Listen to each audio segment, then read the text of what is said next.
ప్రేమగల తండ్రి, ఈరోజు మీరు మాకు ఇచ్చిన వాగ్దానాన్ని బట్టి నీకు వందనాలు. మా పట్ల నీ కృప అధికముగా ఉంది కనుక నీకు స్తోత్రాలయ్యా. మా పాప జీవితాన్ని బట్టి అనేక సార్లు శాంతిని కోల్పోయి, నీతో సమాధానాన్ని కోల్పోయి, అగమ్య గోచరమైన స్థితిలో ఉన్న మమ్ములను నీ కృపతో ఆవరించి, అధికమైన కృప కృమ్మరించి నీకు దగ్గరగా చేర్చుకున్నావు ప్రభువా, నీకు స్తోత్రాలు.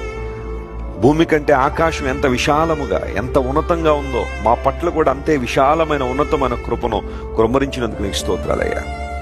నీ కృపను పూర్తిగా తెలుసుకోవడం మా వల్ల కాకపోవచ్చు, కానీ సిలువలో నువ్వు మరణించడం ద్వారా నీ కృప నువ్వు వివరించావు ప్రభువా, నువ్వు వర్ణించావు కనుక నీకు స్తోత్రాలు. నీ ప్రేమ గొప్పదని ఆయన నీకు ఉన్నారు. ఈరోజు మా పిల్లలు ఎంతమంది అయితే కృంగుదల్లో ఉన్నారో, సమస్యలు ఉన్నారో, ఇబ్బందులు ఉన్నారో, వారందరిని లేవనెత్తండి. యోబును ఆశీర్వదించినట్టుగా అధికంగా వారిని ఆశీర్వదించండి. అధికమైన సంతోషం వారి హృదయాల్లో పుట్టించండి. అధికమైన బలాన్ని వారికి ఇవ్వండి. ఘనత మహిమ నీకే చెల్లిస్తూ యేసు నామం పేరిట అడిగి వేడుకుంటున్నాం తండ్రి. ఆమేన్.